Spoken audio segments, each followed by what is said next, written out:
Okay, here we are for part two. I'm going to start out by we were talking about I Am the Sun, and one of the Yeah. best lines on that, or one of the best lyrics on that song, is I am playing with my shade, I am calling ocean waves. Um, I'm a destroyer, I'm a seeker, I am the candle in the stardust, take me home. Tell me what that means. It's wonderful, but I want to see what you meant by it. Uh, yeah, the meaning uh, of the words. I think everybody understands Yeah. what these words mean, and but when they are together, when they play this role in the song, it's something different.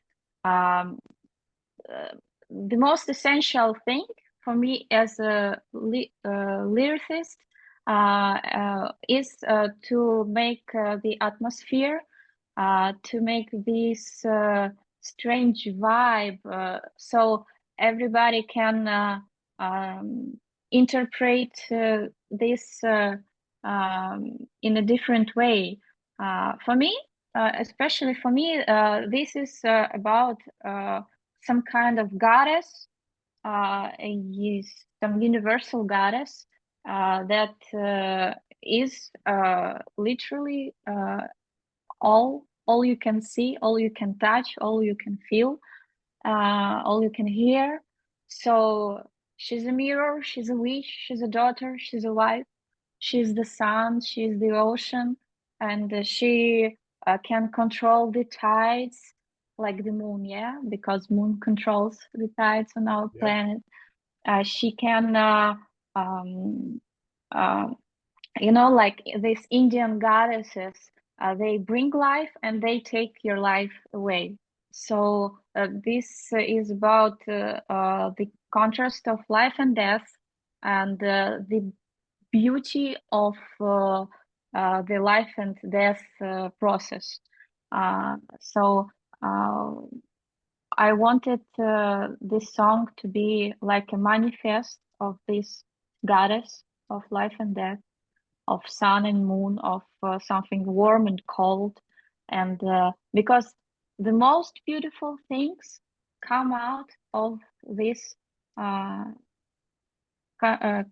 contrast. The contrast Yes. is, yeah, Conflict or uh, contrast. Yeah. these conflicts. Yes, the most beautiful things come out of the conflicts. Um, and the phrase "take me home," it continues the idea which was in the first album, Charms. We even had the t-shirts with this phrase, "Go back to yourself." Yeah. Go back to yourself, or go home, or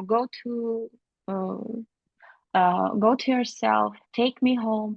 These phrases all mean that you should find your essence, you should find yourself, your true self within your soul. So this idea is very old, and it's essential Important. for the uh, Sankyu creative lines. Yeah. Uh, You take me can't home. you can't help other people until you know yourself well. You're right. Yeah, yeah, yeah. So take me home, it's like take me somewhere where I can feel myself, where I can be myself, where I can truly know myself. Excellent. Now, um, that was beautiful. Now we're going to contrast it with something a little different. Still searching for the skulls. When you see that title, you're like, oh my goodness, what the heck is this going to be about? But talk a little bit about that. It's not, well, I don't think it's that dark, but go ahead. Yeah, it's not dark at all. This song is very bright. It's very lovely. It's about two hippies that are in love.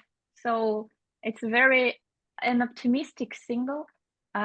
We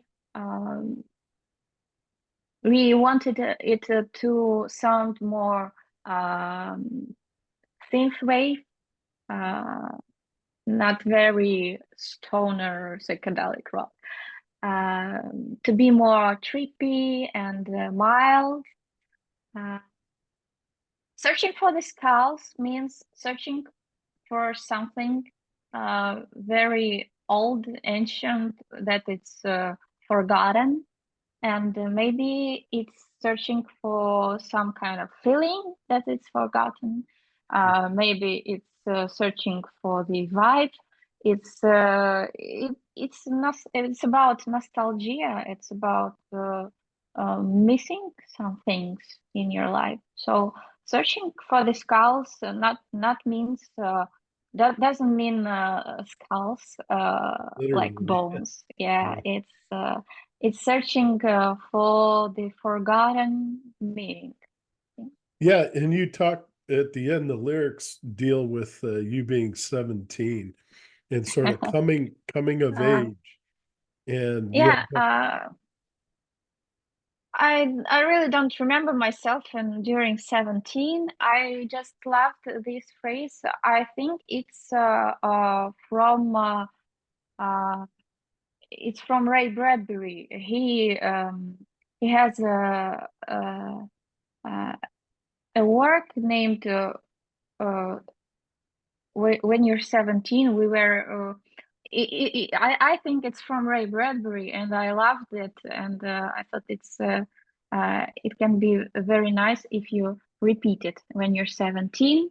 When you're 17, so everybody thinks that he knows everything when he's 17, and that he can everything, and sometimes you just want um,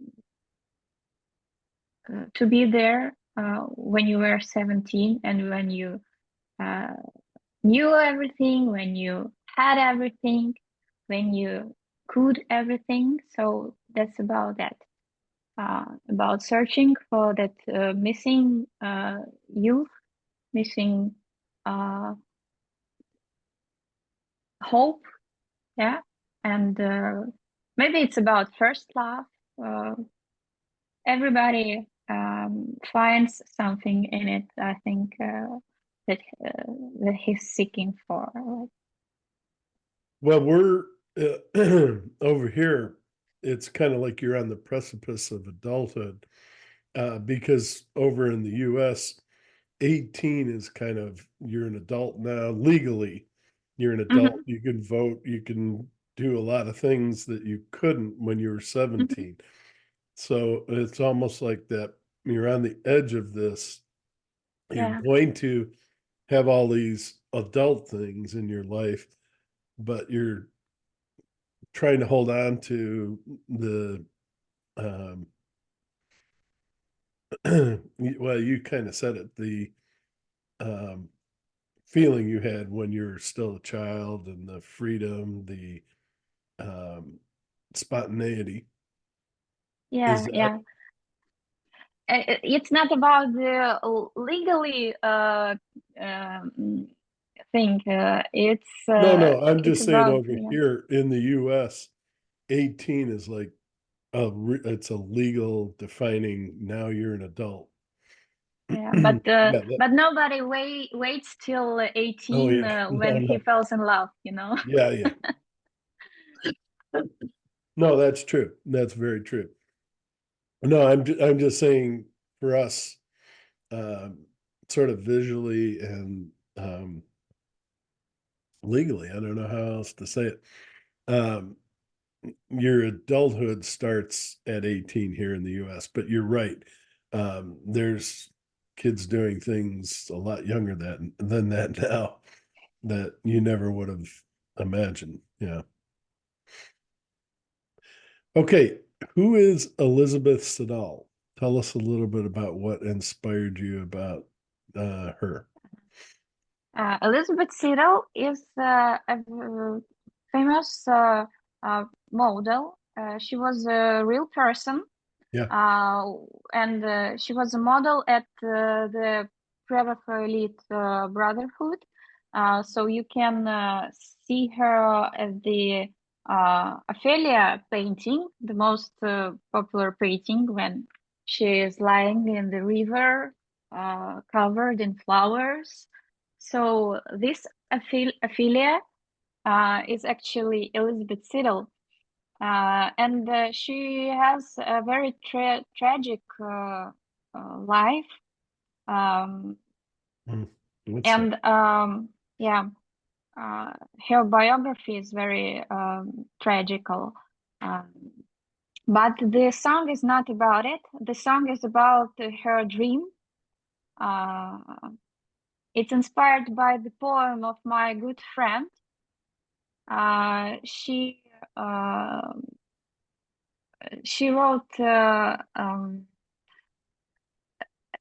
work at the university about Preraphaelite Brotherhood, so she was very fond of this um, people, this period, these Okay. paintings, and I just loved this poem, and I translated it in English and added some thoughts of mine, and it's I think it's the most psychedelic lyrics in the album, because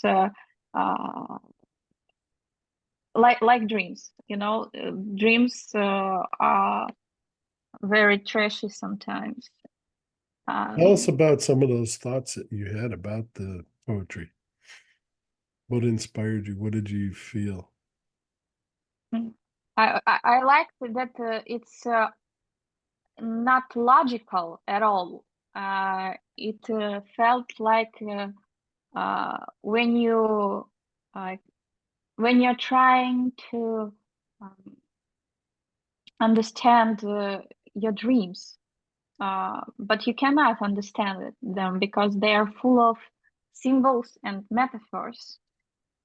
Uh, something similar, David Lynch tried Oh, to yeah. make in his Twin Peaks movie. Yeah, he tried um, to understand what it's beneath the logic, and Visualize dreams. Yeah. yeah, and visualize these dreams and visualize it in the way, in a very genius way. And Mhm.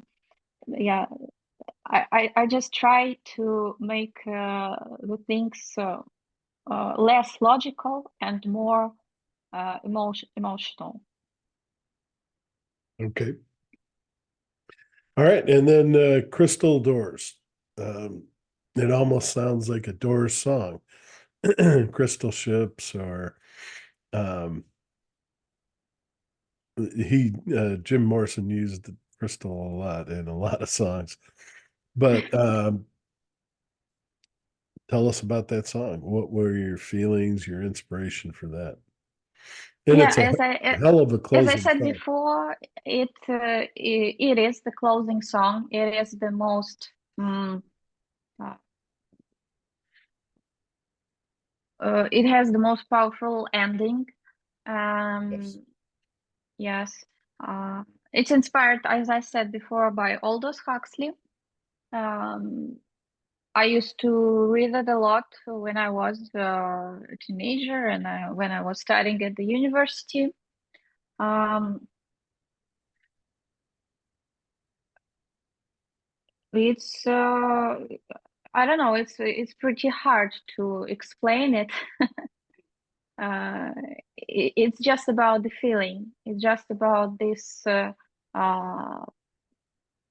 mm, uh, What is the feeling? Yeah. this conflict of light and dark, because um, the chorus of the song is here comes the darkest hour, here comes the perfect hour, here comes the dark. So maybe I wanted it to feel darker, to feel um, maybe listener can feel some kind of fear, and it feels maybe sometimes uncomfortable, and it's okay, and it's what I thought it should be, um, um, because this darkness it is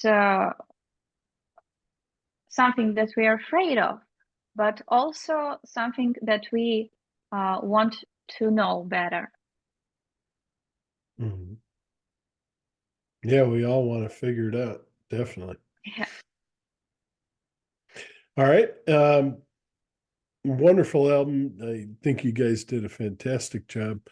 Are you at work on a new album yet, or working on trying to get some more concerts, or what are you guys doing right Um, yeah, actually, now? we do have some new demos. Yes. Um, they haven't turned into a release yet. Naturally, we aspire to record and share them someday.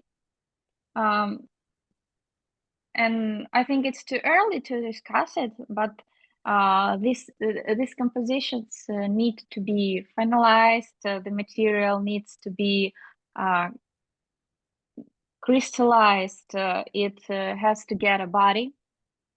Um, Do you feel it's going to be so much different than this album or the yeah, first album? yeah, Yeah.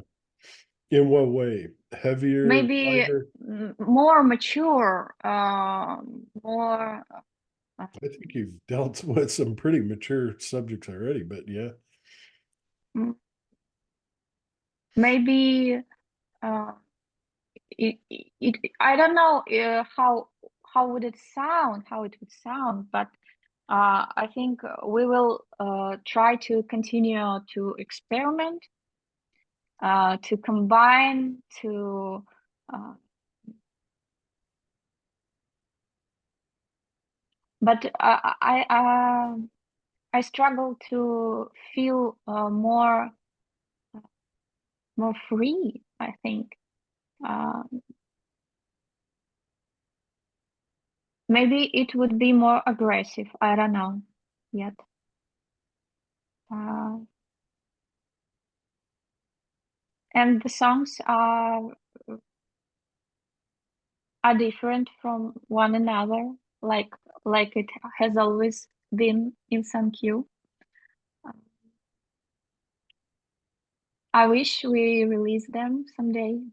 Mm, It's Well, I hope very you do. interesting to work on them right now. Yeah. Now, let me ask you something because I went for, 30 or 40 of these interviews with people sitting next to instruments. And finally, my wife said, they're sitting right next to an instrument. Why didn't you ask them if they want to play? And it's like, it dawned on me, yeah, why don't I?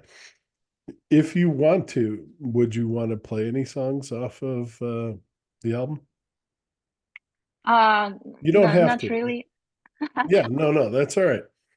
But like I say, excuse me, No, it's my wife is the one that saw it, and then she's like, "Why don't you ask?" I mean, no, yeah, and it's it's a like, good yeah, idea, but I think it's too much light here for me to perform.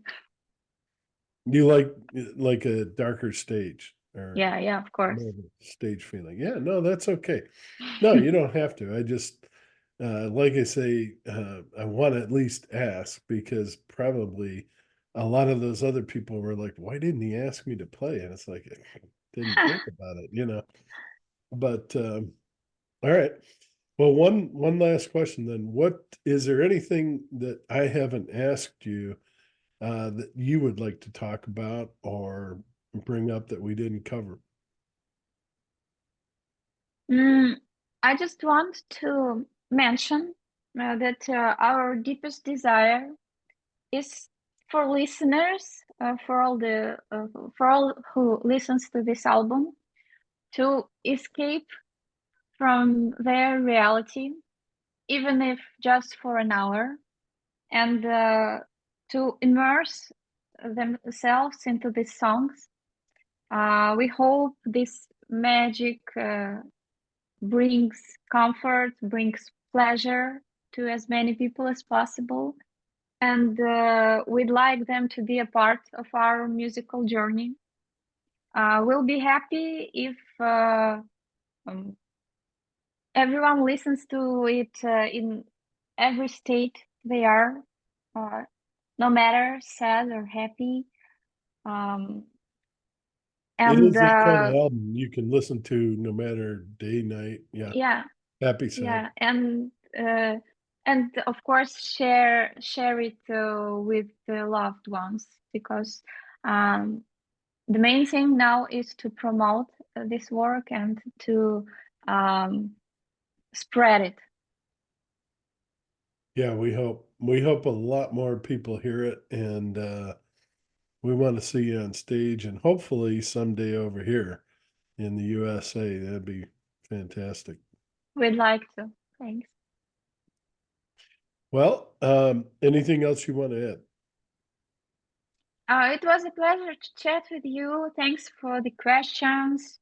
It was a very nice evening for me. Thank you. Yeah, I try to do a relaxed environment, so that you can talk about your music. That's why we're here.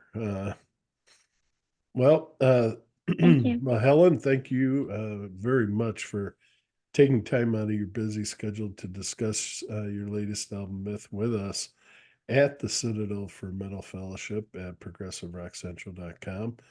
And I'll be posting this fairly soon.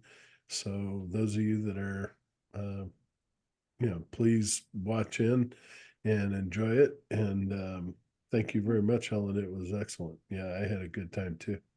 Yeah, thank you very much.